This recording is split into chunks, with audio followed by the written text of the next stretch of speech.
je m'appelle Nathaniel, Nat, Brox, et si vous m'aviez dit, il y a quelques années à peine, que je verrais un jour l'enfer et le paradis de mes propres yeux, j'aurais considéré cette idée comme absurde. J'aurais ri à cette idée, peu convaincu que de telles choses puissent être réelles. Pourtant, me voici aujourd'hui, transformé, humilié et accablé par une expérience qui a altéré la structure même de mon existence. Tout a commencé quand j'avais 17 ans, une période de ma vie où tout semblait ordinaire jusqu'à ce que ce ne soit plus le cas. J'avais grandi dans une famille chrétienne, où la foi était une tradition transmise de génération en génération.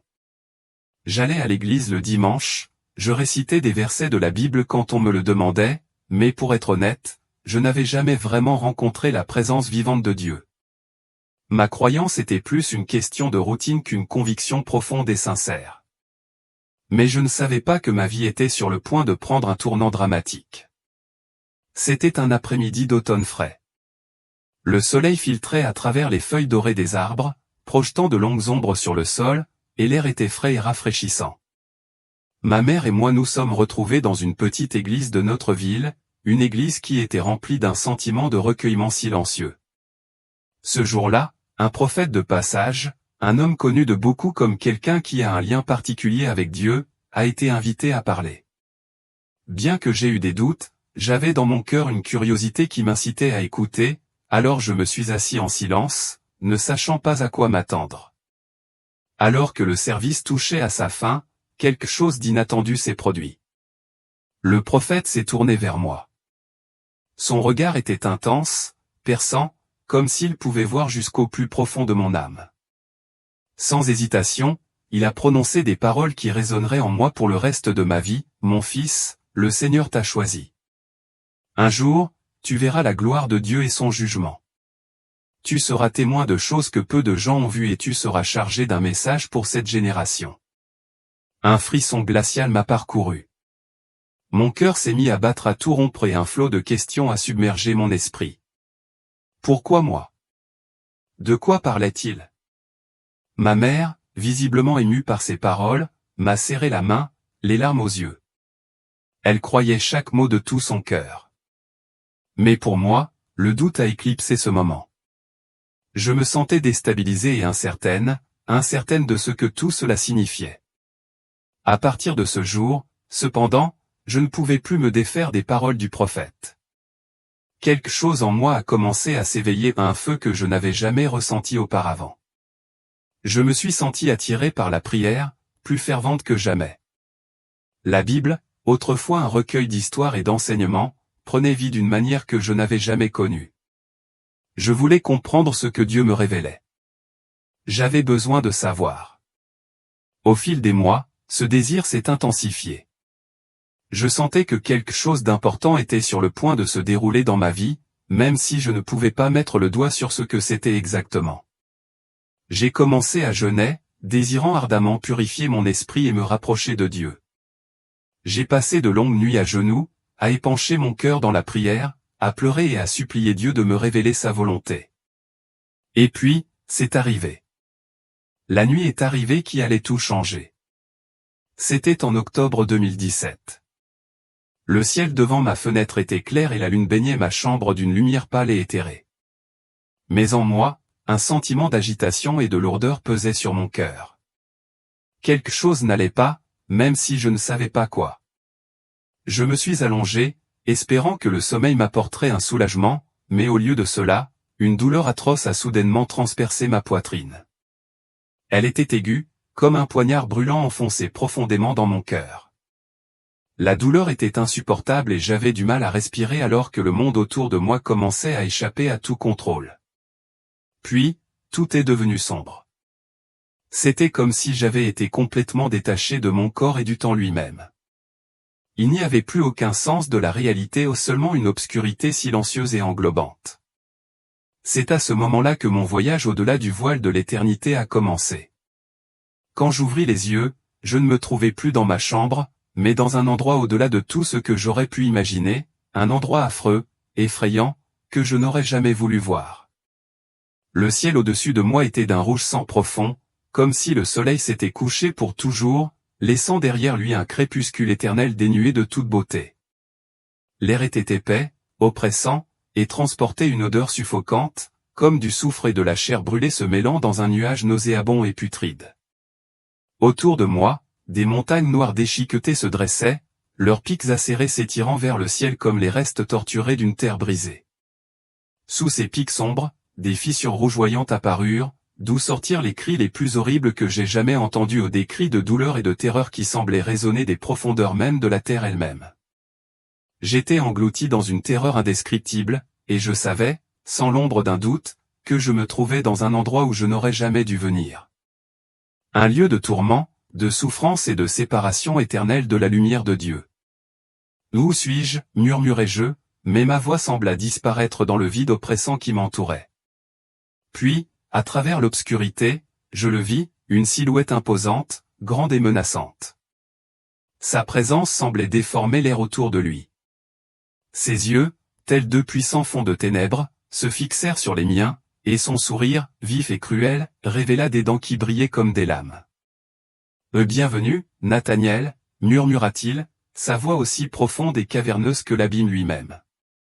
Nous t'attendions. » Un frisson me parcourut.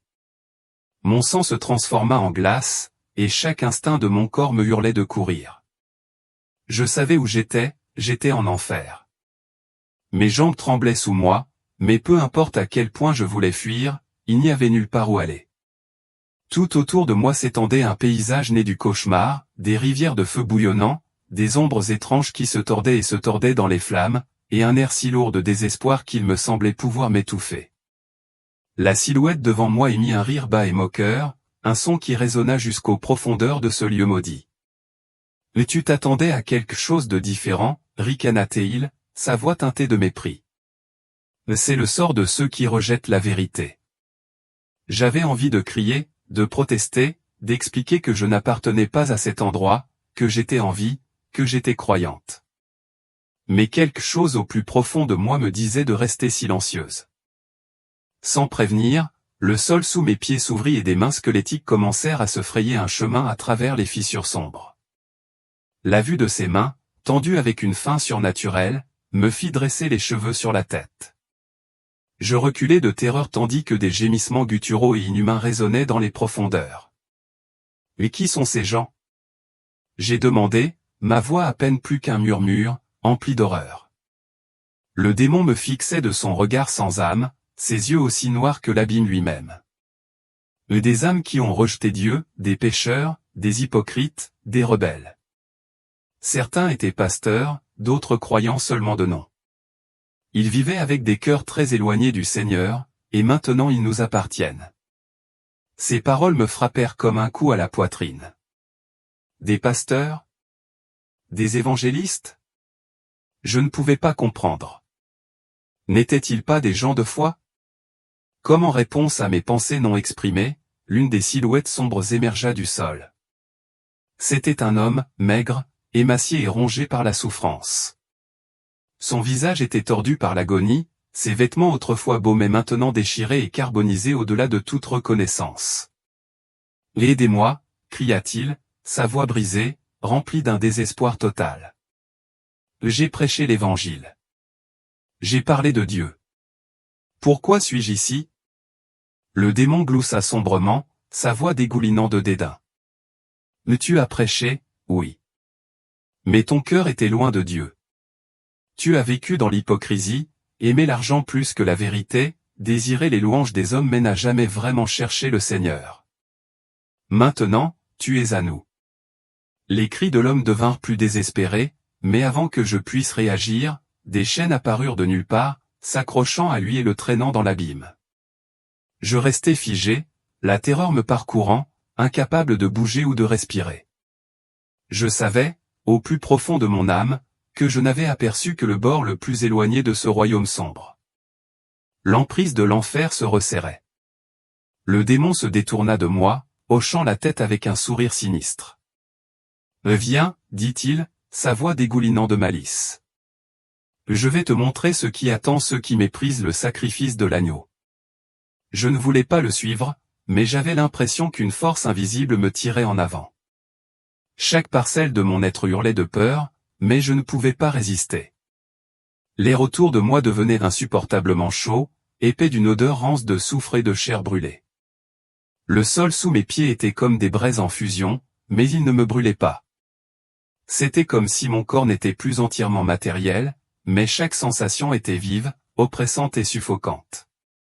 Soudain, je me suis retrouvé debout au bord d'une vaste vallée, et ce qui s'étendait devant moi me coupait le souffle. D'innombrables personnes ou des milliers, peut-être des millions ont été submergées dans un lac de feu, leur corps se tordant d'agonie tandis qu'elles hurlaient avec des voix déchirées et brisées. Certains essayaient de s'élever des profondeurs ardentes, pour être ramenés en bas par des mains sombres et squelettiques. Leur tourment était sans fin, et le son de leur souffrance résonnait dans mon esprit comme une symphonie obsédante. C'est le sort des rebelles, siffla le démon à côté de moi. Des hommes et des femmes qui ont vécu pour eux-mêmes, qui ont choisi le péché plutôt que le salut. Mon estomac se tordit d'horreur. Je voulais détourner le regard, mais mes yeux étaient fixés sur la scène horrible devant moi, incapables de se libérer. Parmi les silhouettes qui se tordaient, je vis un visage qui me glaça le sang. C'était un homme aux cheveux bouclés et aux lunettes rondes. Son corps se tordait dans les flammes, et il essayait de se protéger de la chaleur implacable. Non, murmurai-je, un frisson de reconnaissance m'envahissant. C'était John Lennon. Le démon à côté de moi émit un rire cruel et moqueur. Ah, tu le connais. Il a ouvertement nié Dieu et proclamé que les Beatles étaient plus célèbres que Jésus. Maintenant, il nous appartient. Je me rapprochai, mes jambes tremblant de terreur. Les yeux de Lennon rencontrèrent les miens, et il n'y avait aucune colère dans leurs yeux, seulement une douleur profonde et écrasante. Je comprends, Nathaniel, dit-il d'une voix rauque, ne fais pas la même erreur que moi. Ces mots me frappèrent comme un coup physique. Pourquoi es-tu ici, demandai-je, même si je connaissais déjà la réponse. Son regard se posa sur les flammes qui l'entouraient, et des larmes se mêlèrent au feu qui le brûlait. J'ai rejeté Dieu. Je me suis laissé tromper par la célébrité, l'argent, les illusions de ce monde, avoua-t-il, la voix brisée. J'ai chanté des paroles qui ont détourné les gens de la vérité. Je pensais être plus grand que mon Créateur. J'ai déclaré que la musique était la vraie religion. Je me suis moqué de Jésus. Et maintenant j'en paie le prix. Les cris des damnés devinrent plus forts, plus angoissés. Soudain, une forme sombre et ténébreuse s'éleva du sol, murmurant des mots que je ne pouvais pas comprendre. Au son de ces mots, Lennon halta de terreur. Il se serra les oreilles, ses cris s'élevant d'horreur, mais il n'y avait pas d'échappatoire. Que lui disent-ils, demandai-je au démon, la voix tremblante. Il répète ses propres mots, ceux avec lesquels il a renié Dieu, ceux avec lesquels il a trompé des millions de personnes. Ici, aucun mensonge n'est oublié. Un frisson me parcourut l'échine. Lennon était pris au piège dans un cycle éternel de tourments, hanté par les mensonges mêmes qu'il avait proférés dans sa vie. Nathaniel, préviens le monde, murmura-t-il avant d'être entraîné dans les flammes. J'avalai, mon corps figé par la terreur, mais ce n'était pas encore fini. Devant moi, je vis une autre silhouette assise sur un rocher noir déchiqueté, la tête penchée dans ses mains. Il était mince, avec des pommettes saillantes et des cheveux clairs. Lorsqu'il leva enfin les yeux, ses yeux étaient emplis d'une profonde tristesse. C'était David Bowie. J'hésitai mais m'approchai de lui, et il leva les yeux vers moi, son visage peint de regret et d'angoisse. « Pourquoi es-tu ici ?» demandai-je, même si je craignais la réponse. Il soupira lourdement, sa voix rauque et éraillée tandis qu'il parlait. « J'ai joué avec le feu. J'ai vendu mon âme pour la gloire terrestre. J'ai cherché des réponses dans les ténèbres à travers des symboles occultes, la rébellion contre Dieu. Je connaissais la vérité, mais je l'ai rejetée. Je me suis convaincu que tout était art, que tout était liberté. Mais au final, je n'étais rien d'autre qu'un prisonnier du péché. » Alors qu'il parlait, des chaînes invisibles commencèrent à glisser autour de son corps, se resserrant à chaque mot. Il lutta pour se libérer, mais c'était sans espoir. À chaque souvenir de ses choix, les chaînes se resserraient de plus en plus. Dans cet endroit, il n'y a pas de musique, pas d'inspiration, seulement le silence étouffant de l'abîme. Chaque note que j'ai écrite, chaque mot que j'ai chanté, est désormais devenu une condamnation, murmura-t-il, son corps tremblant. Et puis, comme si le poids de ses regrets était finalement devenu trop lourd, il fut entraîné dans l'obscurité, ses cris s'estompant. Je me tenais là, secoué jusqu'au plus profond de moi-même, mais quelque chose en moi savait qu'il y avait encore beaucoup à venir. Devant moi, je vis une autre silhouette, un homme à la peau claire et aux cheveux raides, son corps convulsé dans une danse tordue et sans fin. Son visage était un masque de souffrance, son corps bougeait contre sa volonté.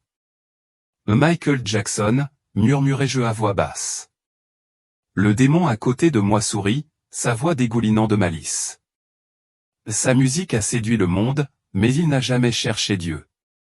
Maintenant, il danse pour l'éternité, tourmenté par les choix qu'il a faits. Je m'approchai de lui avec précaution, le cœur douloureux.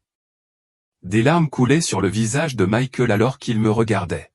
« Aidez-moi » cria-t-il, la voix brisée. J'ai rejeté le visage que Dieu m'a donné. Je l'ai changé. J'ai tout nié ou tout ce qu'il m'a donné. J'ai méprisé les richesses et la gloire que le monde offrait, mais j'ai cherché refuge dans les illusions. J'ai vécu une vie de tourments, pensant pouvoir trouver la paix et le succès, mais j'avais tort. Ses pieds bougeaient sans relâche, contraints à une danse sans fin. Quand je baissais les yeux, je reculais. Ses pieds étaient nus, couverts de blessures ouvertes et saignantes, déchirés jusqu'à l'os. Il dansait sur la lave et les clous, laissant une traînée de sang sur les rochers brûlants. À chaque pas, la douleur le déchirait, mais il ne pouvait s'arrêter. Chaque fois qu'il essayait de ralentir, des cris invisibles résonnaient, le forçant à continuer.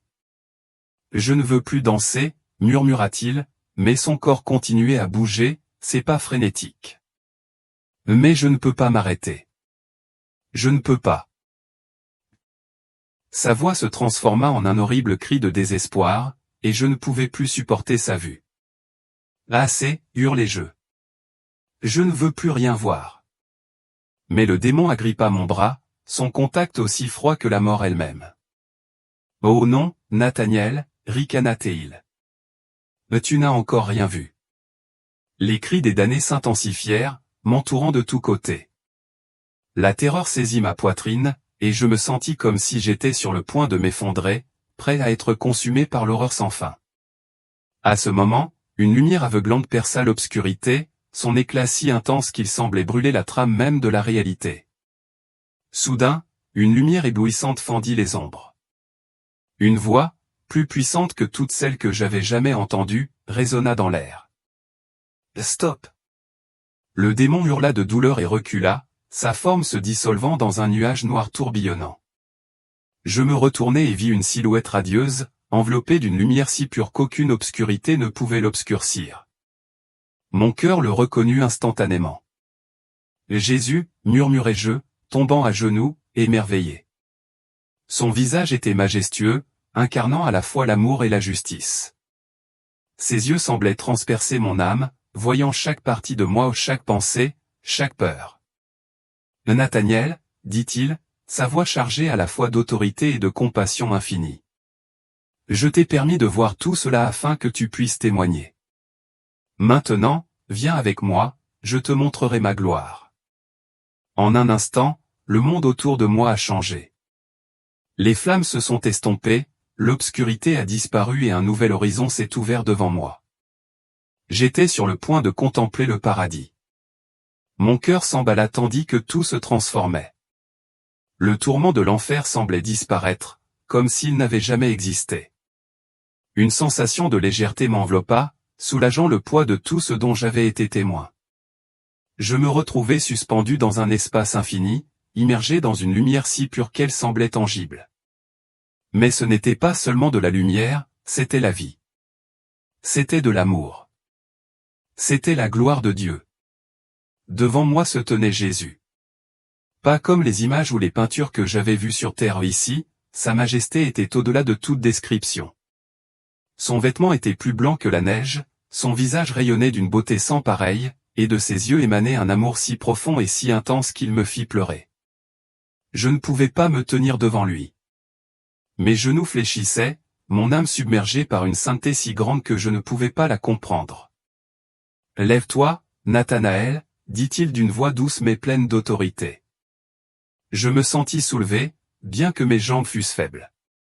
Jésus sourit et tendit la main. « Viens. Je veux te montrer ma gloire. » Nous ne marchâmes pas, nous fûmes transportés. Je ne peux pas expliquer comment, mais en un instant, je me retrouvai dans un autre lieu, comme si le temps et l'espace n'existaient plus. Devant moi s'ouvrit une vaste ville, sa beauté si magnifique que les mots humains ne pouvaient la saisir. La ville rayonnait de paix parfaite. Il n'y avait ni douleur, ni peur, seulement un sentiment de joie écrasant qui remplissait tout. Les murs étaient faits de pierres précieuses, brillants comme 1000 soleils. Les rues étaient d'or pur, mais pas l'or que j'avais connu sur terre. C'était liquide, transparent comme du cristal, reflétant la lumière de Dieu dans toutes les directions. L'air était rempli du parfum de fleurs que je n'avais jamais senti, et une mélodie céleste remplissait l'air. Ce n'était pas seulement de la musique, c'était de l'adoration, comme si les murs et les rues chantaient des louanges à Dieu. J'ai vu des anges, grands, majestueux, vêtus de lumière. Certains chantaient, d'autres planaient au-dessus de la ville avec des ailes dorées. Chaque mouvement transmettait à la fois puissance et grâce. Puis j'ai vu les âmes des rachetés. Ils étaient vêtus de blanc, leurs visages rayonnant de joie. Certains s'agenouillaient en adoration, d'autres marchaient dans les rues avec des expressions de paix et de bonheur parfait. Jésus s'est tourné vers moi. C'est la récompense de ceux qui m'ont aimé et suivi. Ici, il n'y a plus de mort, plus de deuil, plus de douleur. Chaque larme a été essuyée. Ces paroles ont pénétré profondément mon âme. Alors que nous marchions dans les rues dorées, une silhouette s'est approchée de moi. Son visage m'était familier et mon cœur a bondi d'incrédulité. Grand-mère, ai-je haleté, la voix pleine d'admiration. C'était elle. Je ne l'avais pas vue depuis que j'étais enfant, lorsque le Seigneur l'avait appelée à la maison. Mais maintenant, elle était jeune, radieuse et pleine de vie. Ses cheveux, autrefois blancs, étaient maintenant d'un blond éclatant. Sa peau était parfaite et ses yeux brillaient d'une joie qu'elle n'avait jamais connue sur terre. Elle a ouvert grand les bras et m'a serré fort dans ses bras. « Oh, Nathanaël, je t'ai toujours attendu », a-t-elle dit avec un amour si profond que je l'ai senti résonner dans mon âme. Les larmes ont coulé sur mon visage lorsque j'ai senti cette étreinte. C'était plus réel que tout ce que j'avais jamais connu sur terre. Son odeur, familière et réconfortante, m'a rappelé des souvenirs de l'époque où elle me tenait dans ses bras quand j'étais enfant. La chaleur de son amour m'a complètement enveloppé. « Grand-mère », ai-je sangloté, je pensais ne plus jamais te revoir. Elle caressa doucement mon visage. « Le Seigneur est fidèle, Nathanaël. Ici, tout est éternel. Mais tu dois revenir, tu dois raconter ce que tu as vu.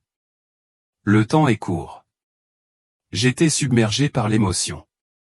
Tout était si vivant, si tangible, qu'il était difficile d'accepter que je ne puisse pas rester. Plus loin, j'ai vu une autre silhouette, une femme au visage noble et aux yeux pleins de sagesse. « C'est Mère Teresa de Calcutta », m'a dit un ange à côté de moi. Elle a souri doucement, en hochant la tête dans ma direction. « Mon travail sur terre est terminé, mais tu dois continuer. Le monde doit savoir que le Seigneur reviendra bientôt. » Mon cœur était déchiré. Tout ce que je voyais me remplissait d'émerveillement et d'espoir, mais je savais que je ne pouvais pas rester là. Jésus, qui avait veillé sur moi avec tant de gentillesse, m'a parlé doucement. « Nathanaël, maintenant tu dois revenir. Tu as vu l'enfer et le paradis, maintenant le monde doit entendre ton témoignage. » Je ne voulais pas quitter ce royaume de gloire, ce lieu de paix et d'amour au-delà de tout ce que j'avais pu imaginer. Mais au fond de moi, je savais que je n'avais pas d'autre choix que d'obéir. Jésus a posé sa main sur ma tête et une chaleur indescriptible m'a enveloppé. J'ai senti mon esprit être emporté, comme s'il tombait d'une hauteur infinie. « Non », ai-je voulu crier. « Je ne veux pas revenir en arrière. » Mais avant que je puisse prononcer un mot de plus, tout a changé. Un vent violent a balayé autour de moi et en un instant, tout est devenu obscurité. Soudain, j'ai senti un souffle déchirer mes poumons. Ma poitrine s'est soulevée alors que j'essayais de respirer. J'ai ouvert les yeux et me suis retrouvé dans mon corps. La pièce était sombre. Mon cœur battait fort et ma poitrine se soulevait et s'abaissait alors que je luttais pour reprendre mon souffle. Des larmes coulaient librement sur mes joues où j'étais de retour. Mais je n'étais plus la même. Dans les jours qui ont suivi, j'ai partagé tout ce que j'avais vu avec ma mère. Elle a pleuré, louant Dieu, émue par la puissance de mon expérience. Mais je savais que ma tâche ne s'arrêtait pas là. Il ne suffisait pas de lui dire simplement. Le monde avait besoin de savoir. Dieu m'a montré l'enfer pour avertir ceux qui vivent sans lui. Il m'a montré le paradis pour révéler la beauté de sa promesse. Je comprends que beaucoup ne me croiront pas. Certains peuvent se moquer de moi. Mais cela n'a pas d'importance, je l'ai vu de mes propres yeux et je ne peux pas me taire. Le retour de Jésus est proche. Le temps presse. Ce témoignage n'est pas seulement le mien, il s'adresse à tout le monde. Il s'adresse à tous ceux qui ont encore le temps de faire un choix. Merci d'avoir écouté ce témoignage jusqu'au bout. Si vous êtes arrivé jusqu'ici, écrivez « Amen » ou le nom de votre pays dans les commentaires ci-dessous. Je vous demande de partager ce message avec au moins 3 personnes afin que davantage d'âmes puissent l'entendre. Et si vous n'êtes pas encore abonné, je vous encourage à vous abonner afin de pouvoir suivre facilement le contenu à venir. Que Dieu vous bénisse.